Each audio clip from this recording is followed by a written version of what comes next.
Bapak Ibu sekalian, hari ini kita akan mendengarkan firman Tuhan, dan tema yang saya angkat hari ini adalah dipersatukan dalam Kristus. Teks yang akan saya ajak kita untuk pelajari adalah Efesus pasal yang kedua, ayat yang ke-11 hingga ayat yang ke-22. Efesus 2 ayat 11 hingga ayat yang ke-22. Karena itu ingatlah bahwa dahulu kamu sebagai orang-orang bukan Yahudi menurut daging, yang disebut orang-orang tak bersunat oleh mereka yang menamakan dirinya sunat, yaitu sunat lahiriah yang dikerjakan oleh tangan manusia. Bahwa waktu itu kamu tanpa Kristus tidak termasuk kewargaan Israel, dan tidak mendapat bagian dalam ketentuan-ketentuan yang dijanjikan, tanpa pengharapan dan tanpa Allah di dalam dunia. Tetapi sekarang di dalam Kristus Yesus, kamu yang dahulu jauh sudah menjadi dekat oleh darah Kristus. Karena dialah damai sejahtera kita yang telah mempersatukan kedua pihak, yang telah merubuhkan tembok pemisah, yaitu perseteruan. Sebab dengan matinya sebagai manusia, dia telah membatalkan hukum Taurat dengan segala perintah dan ketentuannya, untuk menciptakan keduanya menjadi satu manusia baru di dalam Kristus. Dan dengan mengadakan damai sejahtera, dan untuk memperdamaikan keduanya dalam satu tubuh dengan Allah oleh salib, dengan melenyapkan perseteruan pada salib itu. Ia datang dan memberikan damai sejahtera kepada kamu yang jauh, dan damai sejahtera kepada mereka yang dekat. Karena oleh Dia kita kedua pihak dalam satu roh beroleh jalan masuk kepada Bapa. Demikianlah kamu bukan lagi orang asing dan pendatang, melainkan kawan sewarga dari orang-orang kudus dan anggota-anggota keluarga Allah, yang dibangun di atas dasar para rasul dan para nabi, dengan Kristus Yesus sebagai batu penjuru. Di dalam Dia tumbuh seluruh bangunan, rapi tersusun menjadi bait Allah yang kudus di dalam Tuhan. Di dalam Dia kamu juga turut dibangunkan menjadi tempat kediaman Allah di dalam Roh. Saudara-saudara yang saya kasihi di dalam Tuhan Yesus, sepintas kita membaca ayat ini seolah-olah tidak ada urusan dengan pernikahan. Tapi memang harus diakui bahwa teks ini memang tidak berbicara tentang pernikahan. Dan saya akan menjelaskan teks ini, dan nanti kita melihat bagaimana relevansi teks ini bagi kita sekalian, dan juga bagi kedua anak Tuhan yang akan diberkati. Saudara-saudara, jikalau kita mempelajari teks ini dengan seksama, ada beberapa hal yang ingin saya tunjukkan sebagai fakta di dalam teks ini. Yang pertama adalah ada perseteruan. Teks kita membicarakan atau menunjukkan adanya perseteruan. Ini nampak di dalam ayat yang ke-14 dan ayat yang ke-16. Di dalam ayat yang ke-14 ada kata perseteruan. Sebaliknya di dalam ayat 16 juga ada kata-kata perseteruan. Itu berarti saudara-saudara, di sini atau teks ini membicarakan sebuah perseteruan atau sebuah permusuhan. Perseteruan apa? Atau perseteruan antara siapa dan siapa? Saudara-saudara, kalau kita baca dengan baik, maka teks ini memperlihatkan adanya perseteruan dua kelompok orang. Yang pertama adalah orang-orang Yahudi yang seringkali disebut sebagai orang-orang bersunat. Dan yang kedua, kelompok kedua adalah orang-orang non-Yahudi yang disebut sebagai orang-orang tidak bersunat. Mari kita coba lihat ayat yang ke-11.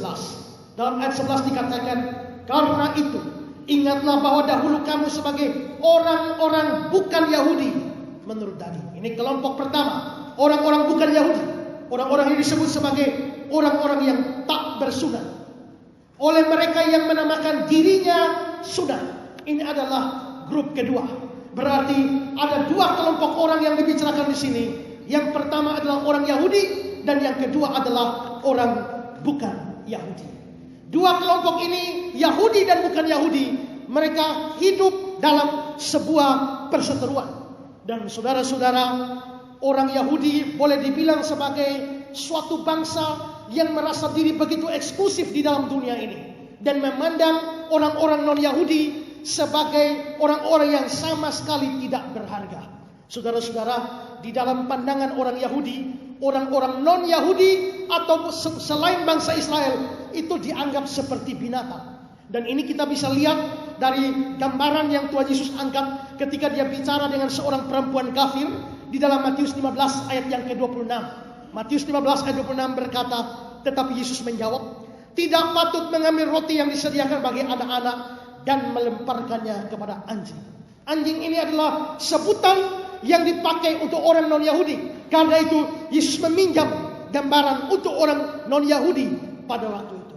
Seorang penafsir namanya William Barclay, dia mengatakan atau menggambarkan bagaimana pandangan orang Yahudi kepada orang non-Yahudi. Orang Yahudi punya kejijikan yang luar biasa terhadap orang-orang non-Yahudi. Dan mereka mengatakan, kami orang-orang Yahudi adalah orang yang diciptakan oleh Allah untuk hidup dengan Allah. Sedangkan orang-orang non-Yahudi adalah orang-orang yang hanya diciptakan untuk menjadi kayu api di dalam api neraka. Itu pikiran orang Yahudi. Bagi orang Yahudi, Allah hanya mencintai orang Yahudi di seluruh dunia. Sedangkan bangsa yang bukan Yahudi adalah orang-orang yang dibenci oleh Allah. Orang Yahudi berkata, hal yang terbaik kalau kita menemukan seekor ular adalah kita membunuh ular itu.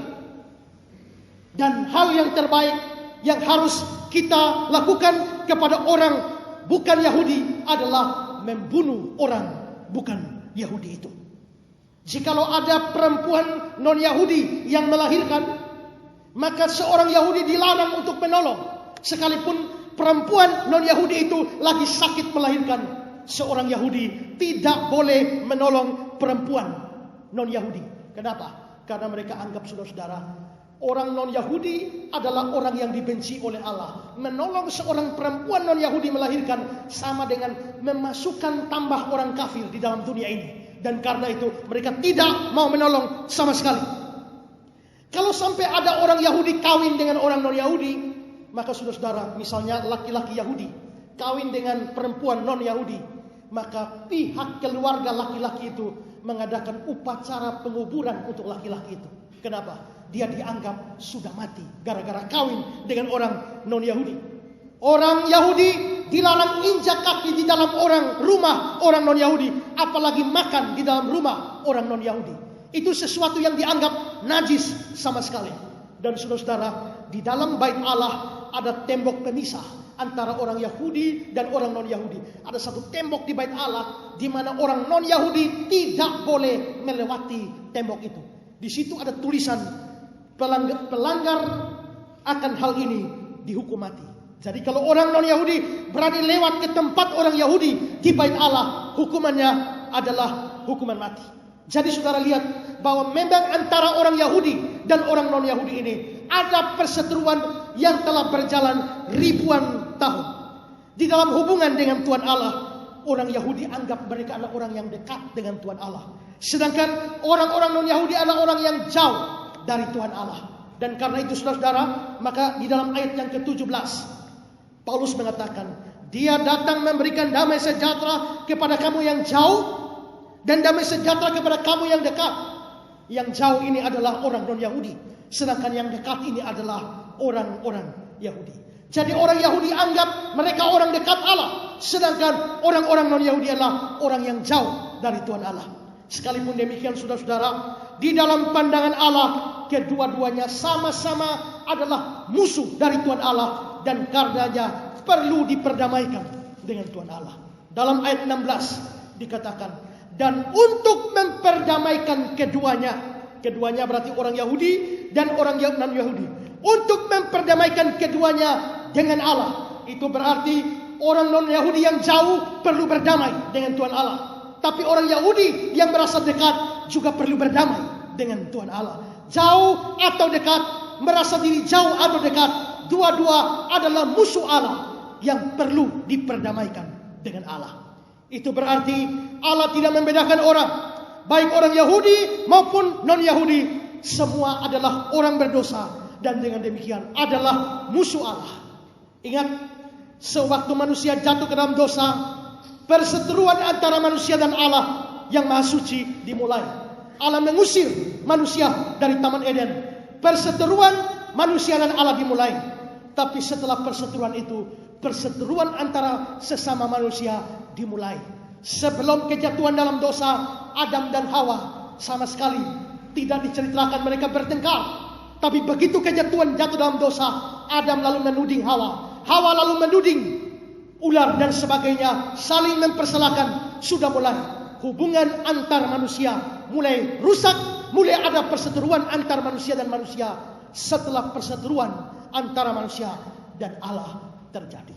Jadi saudara-saudara, teks kita ini menunjukkan ada perseteruan. Hal kedua yang muncul di dalam teks ini adalah kita mau lihat apa yang Kristus lakukan di tengah-tengah perseteruan ini. Di sini bukan hanya bicara perseteruan antara Yahudi dan non-Yahudi, tapi teks kita juga bicara apa yang dialami Kristus bagi kedua kelompok ini. Yang dialami oleh Kristus adalah dia mati tersalib untuk dua kelompok ini. Dan ini ditunjukkan dengan adanya kata-kata darah Kristus, matinya sebagai manusia, dan juga salib di dalam ayat yang ke-13, 15, dan 16. Perhatikan di dalam ayat 13, di sana ada kata-kata darah Kristus. Di dalam ayat 15 ada kata-kata matinya sebagai manusia. Dan ayat yang ke-16 ada kata-kata salib. Darah Kristus, matinya sebagai manusia, salib. Ini jelas membicarakan kematian Kristus. Jadi saudara-saudara, di antara perseteruan antara orang Yahudi dan non-Yahudi ini, Kristus mati untuk mereka.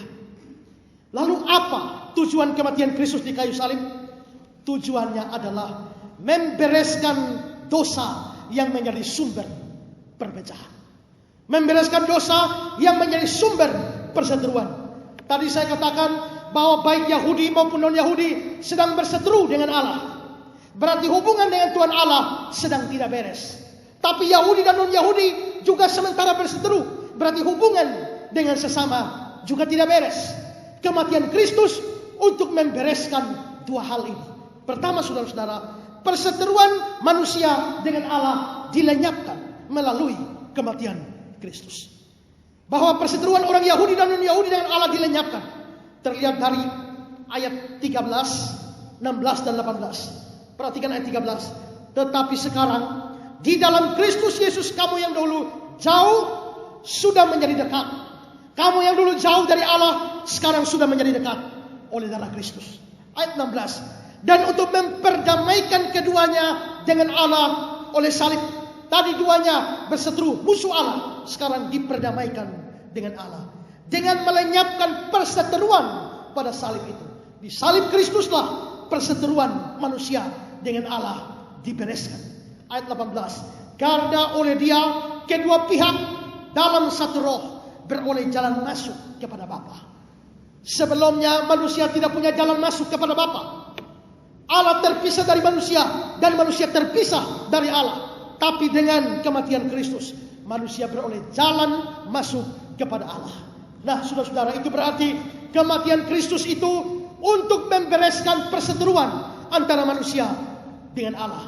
Dan manusia akan berdamai dengan Allah. Tapi perdamaian ini tidak otomatis terjadi. Ada syarat supaya manusia berdamai dengan Allah.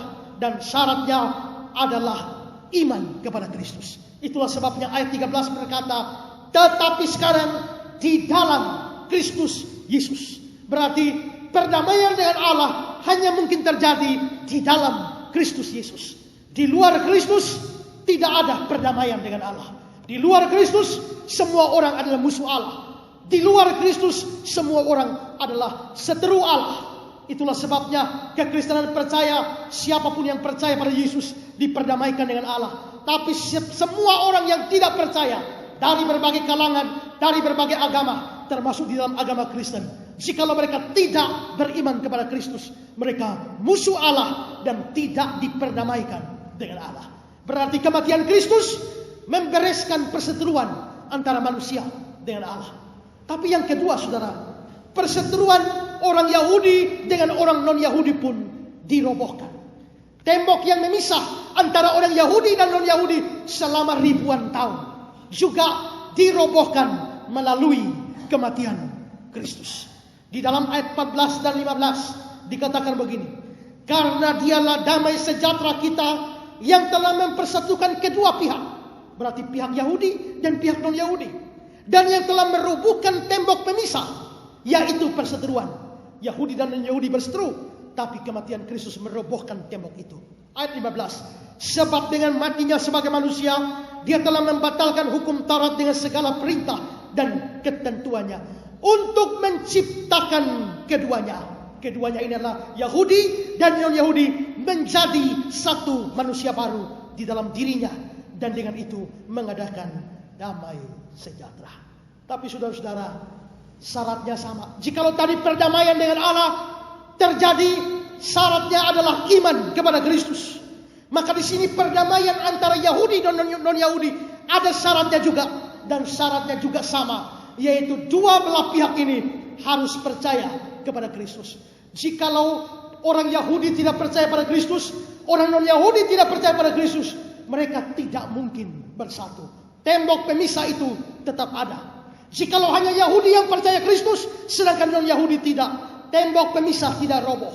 Sebaliknya, jikalau non-Yahudi yang percaya Kristus, tapi orang Yahudi tidak percaya Kristus, tembok pemisah juga tidak roboh. Bagaimana supaya tembok pemisah itu roboh? Yahudinya harus percaya Yesus, non-Yahudi juga harus percaya Yesus. Berarti dua belah pihak harus percaya Yesus, baru tembok pemisah bisa roboh. Dua belah pihak harus percaya Yesus, baru perseteruan bisa selesai. Dua belah pihak sama-sama percaya Yesus, barulah damai sejahtera bisa ada di dalam relasi mereka. Maka saudara-saudara, itu berarti bahwa Kristus mati di kayu salib supaya hubungan dengan Tuhan Allah dibereskan dan hubungan dengan sesama manusia dibereskan. Jikalau kita sudah paham dua hal ini, maka ini mengantar saya kepada poin yang ketiga dalam khotbah ini, yakni penerapannya di dalam pernikahan berkaitan dengan dua orang saudara kita, anak kita yang diberkati hari ini. Seperti saya bilang tadi, teks ini memang tidak ada kaitan secara langsung dengan urusan pernikahan. Tapi menurut saya, prinsip yang sudah saya bangun di dalam poin yang pertama dan poin yang kedua itu membuat bagian ini boleh diaplikasikan ke dalam pernikahan. Kalau orang Yahudi dan non-Yahudi jauh dari Allah, maka mereka tetap hidup dalam perseteruan. Demikian juga kalau suami dan istri jauh dari Allah atau berseteru dengan Allah, maka akan ada perseteruan antara suami dan istri. Kalau satu di antara mereka hanya orang Yahudi yang percaya Yesus, non-Yahudi tidak akan ada perdamaian. Atau kalau non-Yahudi percaya Yesus, tapi Yahudi tidak akan ada perdamaian. Tapi dengan Yahudi percaya Yesus, non-Yahudi percaya Yesus, maka keduanya hidup dalam damai sejahtera, perseteruan dilenyapkan. Demikian pula suami dan istri. Kalau salah satu di antaranya dekat dengan Tuhan, tapi satu jauh dengan Tuhan, maka damai sejahtera tidak mungkin ada. Sebaliknya, seandainya suami adalah orang yang percaya sungguh-sungguh pada Kristus, tapi istri tidak, damai sejahtera tidak mungkin ada. Istri percaya sungguh-sungguh kepada Yesus, tapi suami tidak, damai sejahtera tidak mungkin ada. Sama seperti Yahudi dan non-Yahudi harus percaya Yesus, dua belah pihak harus percaya Yesus, baru damai sejahtera dan perseteruan dilenyapkan. Demikian juga damai sejahtera baru ada, perseteruan dilenyapkan apabila keduanya percaya Yesus. Saudara-saudara, tapi kalau Yahudi dan non-Yahudi sama-sama dekat dengan Allah, maka perseteruan, tembok perseteruan dirobohkan. Mereka hidup dalam damai sejahtera. Demikian juga kalau suami dan istri dua-dua hidup dalam Tuhan, dua-dua dekat dengan Allah, maka akan ada damai sejahtera di dalam hubungan suami istri. Seorang pernah mengatakan, the closer we come to God, the closer we come to each other. Pada waktu seorang percaya datang kepada Allah, maka dia juga akan datang satu sama yang lain. Kalau saudara memperhatikan gambar yang saya berikan di sini, ada Kristus di atas, ada suami, ada istri. Saya membaca satu buku itu berkata pernikahan Kristen bukanlah suatu perjanjian antara dua pihak, yaitu suami dan istri. Tidak. Tapi pernikahan Kristen adalah suatu perjanjian sakral antara tiga pihak, yaitu suami, istri, dan Allah. Dan kalau saudara perhatikan gambar-gambar ini, pada waktu istri datang kepada Kristus, maka dia pasti, jikalau ada anak panah dari istri mengarah kepada Kristus, maka ada anak panah dari istri mengarah kepada suami. Tapi kalau ada anak panah dari Kristus dari suami mengarah kepada Kristus, maka otomatis ada anak panah yang mengarah kepada istri. Itu berarti jikalau satu kehilangan anak panahnya, itu berarti kehilangan yang lain. Maka saudara-saudara, perhatikan baik-baik. Setiap kita yang datang kepada Allah pasti akan saling mendatangi. Itu berarti prinsip ini harus ada. Sama-sama mendekat kepada Allah, maka perseteruan dirobohkan dan damai sejahtera dihadirkan. Saudara Yohanes Adi Bungsu Boru dan saudari Sonia Gustiani Umri, hari ini pernikahan kalian berdua diteguhkan di hadapan Tuhan. Tentu kalian dua mengharapkan kebahagiaan dan damai sejahtera dalam pernikahan kalian. Tapi itu hanya mimpi kalau kalian berdua tidak sungguh-sungguh percaya kepada Kristus. Atau hanya salah satu saja percaya kepada Kristus. Tidak bisa.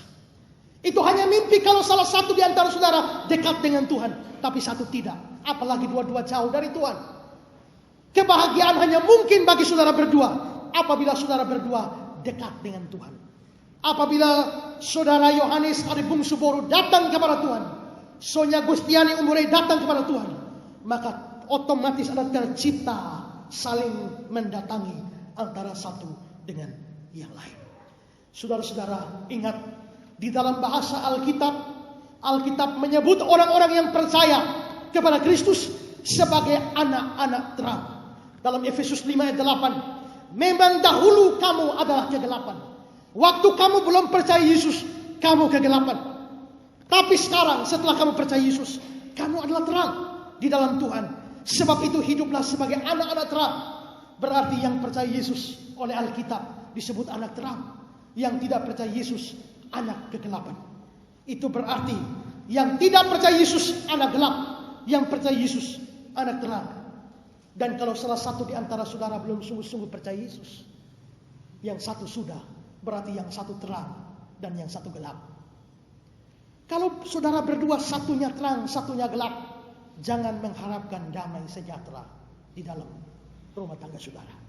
Paulus dalam 1 Korintus 6 ayat 14-15 berkata, jangan kamu merupakan pasangan yang tidak seimbang dengan orang-orang yang tak percaya. Sebab persamaan apa antara kebenaran dan kedurhakaan? Atau bagaimana terang dapat bersatu dengan gelap? Persamaan apakah yang terdapat antara Kristus dan Belial? Apakah bagian bersama orang-orang percaya dan orang-orang tak percaya? Tidak ada bagian bersama yang percaya dan yang tak percaya. Tidak bisa bersatu terang dan gelap. Itulah sebabnya iman kepada Kristus, mendekat kepada Allah secara sungguh-sungguh harus terjadi dalam kedua saudara. Banyak orang memasuki pernikahan tanpa iman yang sungguh-sungguh kepada Kristus di antara suami istri. Akhirnya hari-hari selanjutnya hanya perseteruan, keburukan dan lain sebagainya. Kemarin saya bilang, mungkin awal-awal pernikahan ada bulan madu. Setelah bulan madu selesai, madunya hilang, tinggal bulan-bulanan. Hari-hari yang menyenangkan dan indah sudah hilang. Saya baca di dalam satu buku, diberitahu jikalau kehidupan rumah tangga sudah kehilangan damai sejahtera, maka hari-harinya menjadi hari yang buruk. Dalam buku itu dikatakan begini, Sunday, hari Minggu, akan menjadi Saturday, hari kesedihan. Monday, hari Senin, menjadi Monday, hari penuh keluhan dan rintihan. Tuesday, hari Selasa, menjadi Tuesday, hari penuh air mata. Wednesday, hari Rabu, menjadi Yesterday, hari yang penuh kesia-siaan. Tuesday, hari Kamis, menjadi Thursday, hari yang haus akan cinta. Friday, hari Jumat, menjadi Fight Day, hari perkelahian. Saturday, hari Sabtu, menjadi Saturday, hari yang penuh kehancuran hati. Jangan sampai hal semacam ini terjadi pada pernikahan kalian berdua. Jadi adalah penting bagi kalian berdua pada momen ini memikirkan kembali masing-masing. Apakah masing-masing saudara sudah sungguh-sungguh beriman kepada Kristus? Apakah masing-masing saudara sudah sungguh-sungguh menerima Kristus sebagai Tuhan dan Juru Selamat saudara? Kalau ya, bersyukurlah. Tapi kalau tidak, inilah saatnya membuka hati saudara untuk percaya dan terima Kristus. Jikalau tidak, maka pernikahanmu hanyalah impian kosong tentang damai sejahtera. Setelah itu di dalam hidup kalian setiap hari, setelah bersungguh-sungguh percaya Kristus dalam hidup setiap hari, berusahalah mendekat kepada Allah. Tadi saya katakan, seseorang yang berusaha mendekat pada Allah, dia pasti akan berusaha mendekat satu sama lain. Tapi seorang tidak mendekat dari Allah, apalagi jauh dari Allah, maka jangan harap suatu hubungan yang baik. Jikalau saudara sungguh-sungguh percaya Kristus, terima Kristus sebagai Tuhan dan Juru Selamat pribadi saudara, Tuhan dan Juru Selamat untuk rumah tangga saudara, mendekat kepada Allah setiap hari di dalam doa dan firman Tuhan, maka niscaya hidup pernikahan kalian berdua akan berbahagia dan kalian akan hidup dalam damai sejahtera, baik dengan Allah maupun satu terhadap yang lain. Bukan untuk hari ini saja, bukan untuk hari-hari pertama, bulan-bulan pertama dari pernikahan kalian, tapi untuk seterusnya sampai kalian tua, bahkan sampai maut memisahkan kalian. Saya mau mengakhiri pesan firman Tuhan hari ini dengan bertanya kepada saudara Sonya. Saudari Sonya, coba saudari Sonya lihat foto yang ada di sini. Saudara kenal orangnya? Mencintai dia sungguh-sungguh? Tampankah dia? Apakah saudara akan terus mencintai dia 20 tahun yang akan datang? 30 tahun yang akan datang? 40 tahun yang akan datang? Sampai dia menjadi opa-opa dan jelek? Sampai wajahnya seperti ini di tahun 2046?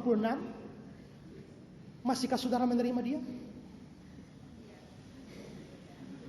Lihat betapa gantengnya dia di sebelah kiri 2015. Betapa jeleknya dia di 2046.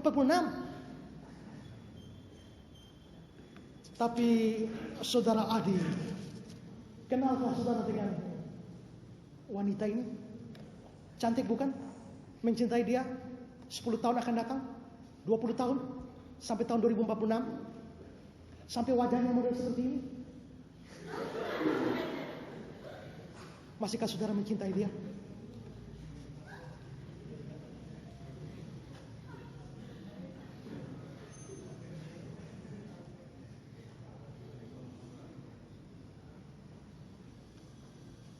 Seberapapun hebatnya tekad kalian berdua, seberapa gigih pun kalian berdua berniat, itu tidak memungkinkan untuk terjadi kecuali kalian berdua mendekat kepada Allah. Sonya harus sungguh-sungguh terima Kristus sebagai Tuhan dan Juru Selamat pribadi. Demikian juga Adi harus sungguh-sungguh terima Kristus sebagai Tuhan dan Juru Selamat pribadi. Jikalau itu terjadi, maka Kristus akan menjadi kepala dari rumah tanggamu. Dan jikalau itu terjadi, mendekat kepada Allah, maka saudara akan hidup, keluarga kalian akan hidup, bukan saja dalam damai sejahtera dengan Allah, tapi dalam damai sejahtera seorang akan yang lain. Terimalah Kristus sebagai Tuhan dan Juru Selamatmu. Mendekatlah kepada Dia. Tembok perseteruan akan diruntuhkan dan damai sejahtera menjadi bagian. Firman Tuhan memberkati kita.